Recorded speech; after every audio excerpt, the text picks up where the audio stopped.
रायबरेली और अमेठी में 20 मई को 5वें चरण में मतदान होना है और टीम प्रियंका ने कमियों को दूर करने और अमेठी में 2019 जैसे हालात की संभावना को खत्म करने के लिए गहन सार्वजनिक आउटरीच कार्यक्रम तैयार किया है।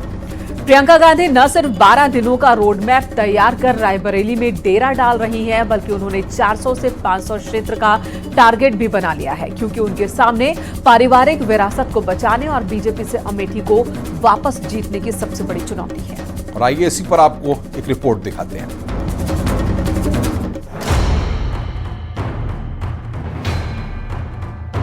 अमेठी से भी इतना इतने डर गए, वहां से भागकर अब रायबरेली में खोज रहे हैं रास्ता। गांधी परिवार का इस क्षेत्र को छोड़ देना हार का ऐलान है। राहुल जी लड़ने वाले लोग, फाइटर लोग पीछे नहीं हट सकते। अमेठी और रायबरेली की जंग अब और दिलचस्प हो चुकी है, क्योंकि कमान प्रियंका गांधी ने संभाली है।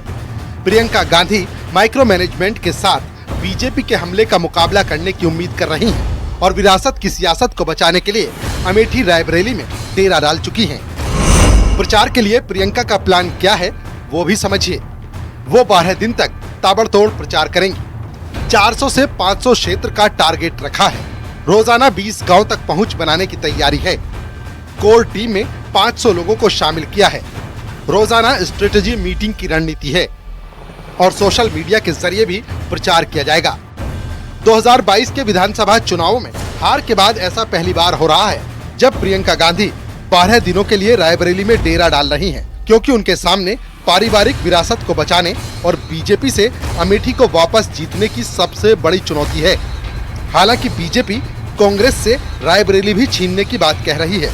लोगों का भरोसा भारतीय जनता पार्टी के प्रति लगातार बढ़ा है। मैं कह सकता हूं कि 19 की भांति प्रचंड बहुमत के साथ दीदी जीतेंगी और इस बार यहां लड़ाई नहीं है, क्योंकि कांग्रेस के युवराज पलायन करके यहां से चले गए हैं। उनके अंदर हार का डर था। इसका मतलब यह है कि एक तरफा वोट स्मृति ईरानी जी को कमल चुनाव चिन्ह पर अमेठी के लोगों ने डालने का मन बना लिया है। कोई फर्क नहीं पड़ेगा। ये सब राजनीतिक पिकनिक मनाने के लिए आते हैं। इनका अमेठी रायबरेली से कोई लेना देना नहीं, उत्तर प्रदेश से कोई लेना देना नहीं।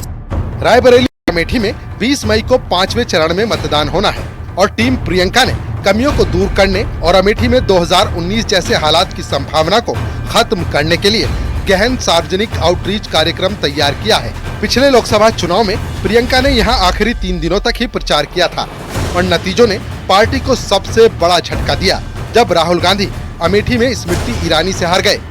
मैं विशेष राहुल गांधी का ध्यान आकृष्ट कर रही हूँ, जिन्होंने 2019 में राहुल गांधी को धोखा दिया।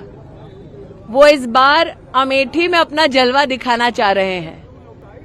तो राहुल गांधी को इस बात की पुष्टि कर लेनी चाहिए कि कांग्रेस पार्टी में वो कौन कौन है जो उनकी पीठ पर छुरा भोग चुके हैं और इस बार आतुर हैं कि अमेठी में उनको नीचा दिखाया जाए और रायबरेली में उनको हराया जाए।